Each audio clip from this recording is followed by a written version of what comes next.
Bayangkan kota modern sekelas Tel Aviv, yang katanya dilindungi pertahanan tercanggih dunia, tiba-tiba lumpuh dihantam ratusan rudal balistik Iran. Iron Dome kehabisan napas, ribuan warga panik menyelamatkan diri, dan dunia hanya bisa menonton. Apa yang sebenarnya terjadi? Dan bagaimana balasannya? Jangan lewatkan cerita nyata penuh ketegangan ini, karena di akhir, segalanya berubah. Selamat datang kembali di channel kami. Tempat di mana kalian akan menemukan kumpulan cerita penuh hikmah dan inspirasi. Sebelum kita mulai, jangan lupa untuk menekan tombol subscribe dan like agar kalian tidak ketinggalan cerita-cerita menarik lainnya. Dan jangan lupa juga tulis nama kota asal kalian di kolom komentar. Yuk, kita mulai ceritanya. Tel Aviv, pukul 7.14 pagi. Lalu lintas padat seperti biasa. Anak-anak sekolah menyeberang jalan dengan tas 2 kali ukuran badan mereka. Pejabat setengah ngantuk menyeruput kopi di dashboard mobil. Di gedung-gedung kementerian, printer mulai bersuara, dan beberapa tentara di markas Angkatan Udara masih rebutan remote televisi untuk nonton ulang pertandingan bola. Sementara itu, 1.400 km jauhnya, di sebuah bunker bawah tanah di Iran, tombol-tombol mulai ditekan. Bukan tombol kopi seperti di kantor Tel Aviv, tapi panel peluncur rudal. Operatornya tidak teriak, kopi, kopi, seperti di film. Hanya bisik singkat. Waktunya main keras. Tak sampai 1 menit kemudian, radar-radar Israel menangkap anomali. Titik-titik kecil yang muncul di monitor, lalu bertambah, dan bertambah. Komandan Pertahanan Udara berdiri dari kursinya, tanpa bicara. Sorot matanya menjelaskan semuanya. Ini bukan latihan. Tiba-tiba Iron Dome aktif. Suara sirene membelah langit Tel Aviv. Orang-orang yang sedang antre bagel langsung membuang makanannya dan berlari. Yang baru bangun tidur, masih sempat ngucek mata, lalu teriak panik sambil nyari sandal. Dalam hitungan menit, lebih dari 180 rudal balistik dilaporkan mengarah ke Tel Aviv saja. Belum termasuk Haifa dan wilayah selatan. Masalahnya, ini bukan rudal biasa. Kecepatannya tinggi, jumlahnya besar, dan sebagian dari mereka punya sistem pemandu canggih. Iron Dome? Hebat. Iya, tapi bukan dewa. Bagi banyak warga Israel, Iron Dome selama ini seperti selimut tebal yang membuat mereka merasa nyaman di malam dingin. Tapi pagi itu, selimut itu robek. Rudal demi rudal menghantam langit. Iron Dome bekerja keras. Mungkin paling keras sejak didirikan. Tapi bahkan mesin tempur punya batas. 3 rudal dicegat, 2 lewat, 4 dicegat, 3 lolos. Salah satu rudal menghantam tangki bahan bakar di pinggiran kota. Ledakannya bukan main. Gumpalan api naik ke langit, dan orang-orang yang tadinya berlari ke shelter, sekarang balik lagi karena shelternya ikut terbakar. Sistem komunikasi sipil mulai kacau. Beberapa wilayah kehilangan sinyal. Di sosial media, ribuan warga update lokasi, tagar Tel Aviv under attack jadi trending dunia dalam 17 menit. Militer Israel langsung siaga penuh. Jet-jet tempur dikerahkan, tapi tak bisa mengatasi hujan rudal dalam waktu bersamaan. Di salah satu pangkalan, seorang teknisi nyaris frustasi. Ini bukan hujan rudal, ini tsunami. Rekannya jawab datar, tsunami biasanya pakai air, bukan logam dan bahan peledak. Ketegangan terasa di setiap sudut kota. Di atas tanah, suara ledakan jadi bak sound yang mengiringi ribuan warga berusaha menyelamatkan diri. Di bawah tanah, shelter-shelter penuh sesak. Seorang ibu histeris karena anaknya belum pulang sekolah. Sementara seorang kakek justru cuek, makan kuaci sambil berkata, "Zaman dulu, kami perang pakai batu." Siang belum juga datang, tapi ribuan warga Tel Aviv sudah mulai bergerak keluar kota. Tidak ada instruksi resmi. Mereka tak menunggu sirine, tak menunggu pemerintah bicara. Ketakutan sudah cukup jadi perintah. Mobil-mobil penuh sesak. Motor digunakan berboncengan sampai 3. Ada yang lari kaki ayam ke terminal. Bahkan, ada juga yang jalan kaki ke arah barat laut hanya karena Google Maps-nya ngelag. Bandara Ben Gurion langsung dibanjiri penumpang. Antrian memanjang tak karuan. Di tengah antrean, seorang pria parubaya berdiri sambil bawa koper dan papan surfing. Ditanya mau kemana, dia jawab, "Ke Ciprus." Katanya di sana cuma gempa, bukan rudal. Pemerintah Israel mencoba menenangkan publik, tapi pernyataan, kondisi terkendali, terdengar seperti lelucon di tengah suara sirene yang tak berhenti. Beberapa pemukiman padat mulai kosong. Ada keluarga yang tinggalkan rumah tanpa mengunci pintu. Ada juga yang masih sempat bawa microwave entah kenapa. Sebuah keluarga Arab Israel bahkan mengangkat speaker besar dan memutar lagu keras-keras, "Ayo semua keluar kota." Iron Dome masih bekerja, tapi jumlah rudal yang masuk terlalu besar. Beberapa wilayah kini hanya mengandalkan doa dan keberuntungan. Sebuah rudal menghantam dekat pusat perbelanjaan di tengah kota. Untungnya gedung sedang tutup. Tapi ledakan itu membuat seluruh kaca di radius 2 blok pecah. Tel Aviv berubah dalam hitungan jam. Dari kota bisnis menjadi kota bayangan. Jalanan dipenuhi debu, suara sirene, dan mobil yang meninggalkan kota. Langit yang tadinya biru, kini seperti langit perang. Sementara Tel Aviv dalam kekacauan, satu hal jadi jelas, ini bukan serangan asal-asalan. Bukan emosi dadakan. Iran merancang ini dengan teliti. Jumlah rudal, jenisnya, waktu peluncuran, bahkan jalur tempuhnya, semua seolah ditulis dalam satu buku strategi. Di Pusat Pertahanan Udara Israel, komandan senior berusaha menganalisis. Ini bukan hanya pesan, ini rencana besar. Iran tidak hanya mengincar pusat-pusat militer. Mereka menyebar target ke infrastruktur sipil, pembangkit listrik, pusat komunikasi, pelabuhan kecil, bahkan sebuah menara TV.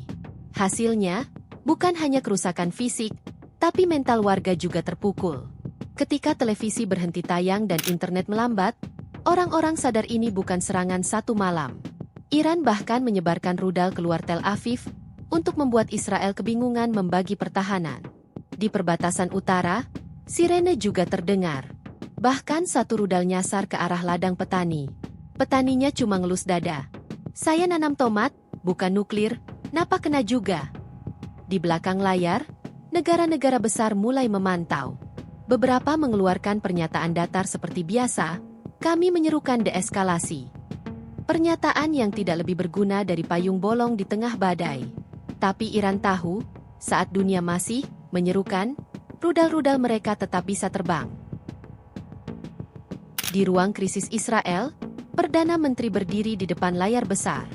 Di sekelilingnya, menteri-menteri dan jenderal duduk tegang.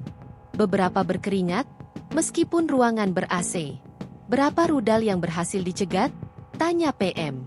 "Sekitar 60%, jawab kepala militer. "Berapa yang sudah menghantam sasaran?"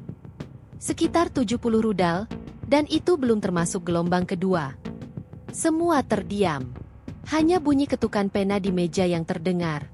PM memandangi layar, lalu berkata, "Kalau ini terus berlanjut, kita akan punya lebih banyak lubang di kota daripada lubang di anggaran." Di tengah situasi genting, Menteri Pariwisata, entah kenapa masih ikut rapat, angkat bicara. "Kita harus pikirkan citra negara juga." Semua menoleh. Jenderal di pojokan melirik tajam. "Maksud Anda, kita perlu brosur liburan saat rudal masih nyasar ke SPBU?" Menteri itu diam. Sejak saat itu tak bicara lagi sampai rapat selesai. Israel mulai membalas, tentu saja. Jet-jet tempur F-35 dikerahkan, pangkalan-pangkalan militer Iran di Suriah dihantam. Tapi publik tahu, respons itu belum sepadan dengan rasa takut yang mereka alami. Sementara itu, dalam ruang bawah tanah yang sama di Iran, seorang perwira memandangi monitor. Ia tak tersenyum, tapi juga tidak cemas. "Masih banyak cadangan," katanya. "Dan Tel Aviv baru babak pertama." Berita tersebar cepat, di dalam dan luar negeri. Tapi kali ini bukan headline biasa. Gambar-gambar Tel Aviv yang porak-poranda tayang di seluruh dunia. Drone jurnalis menampilkan gedung yang hangus, jalanan retak, dan warga yang memeluk koper lebih erat dari memeluk tetangga.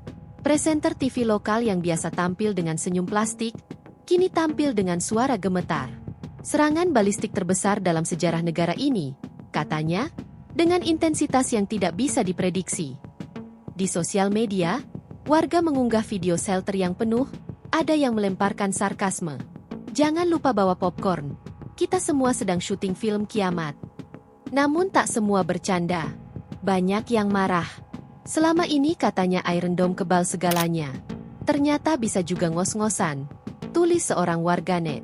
Beberapa akun anonim bahkan mengunggah data titik-titik yang dihantam. Pemerintah buru-buru menghapusnya. Tapi seperti biasa, kalau sudah masuk internet, sudah terlambat. Dunia tahu, dan itu mempermalukan sistem pertahanan yang selama ini dielu-elukan. Di tengah malam, dengan sinyal seadanya, ribuan warga Tel Aviv tidur di luar kota, di mobil, terminal, bahkan parkiran mal. Beberapa anak-anak menangis. Beberapa orang dewasa ikut menangis. Dan yang tidak menangis, hanya bisa diam sambil menatap langit yang makin gelap. Iran belum berhenti. Dan Tel Aviv belum aman. Di hari ketiga serangan, Tel Aviv masih belum pulih. Asap masih naik dari beberapa titik, jalan-jalan dipenuhi puing, dan suara rudal. Meski berkurang, masih sesekali terdengar seperti pengingat, kami belum selesai. Sementara itu di markas besar PBB, para diplomat duduk di ruangan ber-AC sambil membahas resolusi. Ada yang menyarankan, gencatan senjata sementara, ada yang bersikeras, kedaulatan harus dijaga. Dan ada juga yang tampaknya cuma hadir karena kopi gratis. Amerika Serikat mulai terpecah. Beberapa senator mendesak dukungan penuh untuk Israel, tapi publik Amerika sedang lelah perang. Pemilu dekat. Isu luar negeri kalah pamor dibanding harga bensin dan TikTok. Iran? Mereka bicara di media resminya. Kami hanya membalas provokasi bertahun-tahun. Kami tidak ingin perang. Tapi jika kalian datang membawa api, jangan kaget kalau kami menyiramnya dengan bensin. Beberapa negara Arab diam-diam tersenyum melihat Israel kini jadi pihak yang terdesak. Bahkan, satu siaran TV luar sempat menayangkan ulang serangan rudal seperti tayangan ulang sepak bola. Reply rudal? Dunia makin absurd. Ujar seorang pemuda Tel Aviv sambil menatap layar kecil di stasiun pengungsian. Di ruang komando Israel, peta digital Iran terpampang jelas. Titik-titik panas menyala merah. Fasilitas nuklir, markas militer, pelabuhan minyak, hingga jaringan pabrik drone. Jika kita balas total, kita bisa masuk sejarah, kata salah satu jenderal. Masalahnya, sejarah macam apa? PM mengangguk pelan. Dunia sedang menonton. Jika Israel menyerang besar-besaran, bisa-bisa perang ini meluas ke seluruh kawasan. Tapi jika mereka diam, mereka akan terlihat lemah. Dan itu bisa memicu serangan lanjutan, bukan hanya dari Iran. Beberapa penasihat menyarankan cyber attack besar-besaran, menyerang listrik Iran, bank, dan data penting. Tapi tim siber Iran ternyata bukan ecek-ecek. Tahun lalu mereka sempat jebol sistem air salah satu kota Israel hanya untuk menyalakan alarm terus-menerus jam 3 pagi. Bukan destruktif, tapi mengganggu mental. Psikologis. Serangan balistik bukan hanya soal ledakan, kata seorang analis. Ia juga soal pikiran. Ketika orang tidak bisa tidur, mereka tidak bisa berpikir jernih. Dan ketika pemimpin tak berpikir jernih, tombol-tombol yang sensitif bisa ditekan. Dan di ruangan itulah, Israel mulai meracik balasan. Pelan, dingin, dan penuh perhitungan. Hari keempat, cuaca cerah. Tapi tidak ada yang menatap langit dengan tenang. Semua orang seperti trauma. Setiap suara jet, petir, atau bahkan suara panci jatuh, membuat orang menunduk refleks. Anak-anak kecil mulai bertanya hal-hal aneh kepada orang tuanya. Bu, kalau kita pindah ke Mars, rudalnya bisa nyusul gak? Ibu itu hanya tersenyum kecut. Pindah ke kampung halaman kakekmu aja dulu. Nah, di sana sinyal susah, rudal juga bingung cari alamat. Sekolah-sekolah masih tutup. Rumah sakit penuh. Pasokan makanan di beberapa wilayah mulai terganggu. Beberapa toko menjual air mineral 2 kali lipat harga. Tapi di sisi lain, ada juga yang justru berbagi makanan gratis di pinggir jalan. Solidaritas warga mulai terlihat di tengah kepanikan. Media internasional mulai melaporkan krisis kemanusiaan ringan di Tel Aviv. Bukan karena kematian massal, tapi karena eksodus, ketakutan, dan tekanan mental. PTSD merayap diam-diam, lebih senyap dari rudal. Di media sosial, warga Iran dan warga Israel bahkan saling berkirim pesan. Kami tidak semua mendukung perang ini. Kami juga. Tapi kami harus bertahan. Lucunya, sebuah akun dari Iran mengunggah video kucing di Teheran yang tidur di atas kabel rudal, diberi caption. Bahkan kucing kami lebih santai dari Iron Dome kalian. Disukai ribuan orang. Bahkan warga Tel Aviv pun banyak yang ikut tertawa. Humor, meski setetes, kadang menyelamatkan kewarasan. Tapi semua tahu, ini belum usai. Karena di balik layar, Israel sedang menunggu momen yang tepat. Dan momen itu, sepertinya akan datang malam nanti. Malam itu, Tel Aviv sunyi. Tapi bukan sunyi yang tenang. Ini sunyi yang seperti diam sebelum petir. Orang-orang sudah tak bicara banyak. Tak ada lagi analisis dadakan di Twitter. Tak ada lagi video-video heroik yang diunggah. Semua hanya menunggu. Israel sudah cukup bersabar. 4 hari dihantam, dihina, dipertontonkan. 4 hari melihat warganya keluar rumah hanya untuk masuk shelter. 4 hari menahan diri agar dunia tidak menyebut mereka biang kerok. Tapi malam itu, di ruang kendali militer paling tersembunyi, satu pesan pendek dikirim oleh tangan seorang komandan. Lepaskan. Tak ada ledakan di Tel Aviv malam itu. Ledakan terjadi jauh, di tengah gurun Iran, di fasilitas yang selama ini disebut-sebut sebagai pusat riset rudal. Sekitar pukul 2.11 dini hari, drone siluman Israel, kecil, senyap, dan sangat presisi, menghantam fasilitas itu dengan koordinat yang tidak mungkin ditebak. Hanya 3 ledakan, tapi cukup untuk membuat Iran terdiam. Tidak ada konferensi pers. Tidak ada klaim resmi. Hanya sebuah sinyal yang dikirimkan dengan sangat jelas. Kami bisa, kapan saja kami mau. Keesokan harinya, langit Tel Aviv tetap biru. Tidak ada sirene. Tidak ada rudal. Untuk pertama kalinya sejak hari pertama serangan, warga bisa keluar tanpa mata melirik langit setiap 3 detik. Beberapa toko mulai buka. Anak-anak mulai berani keluar lagi. Walau masih dengan ransel anti-fragmentasi yang dikasih sekolah.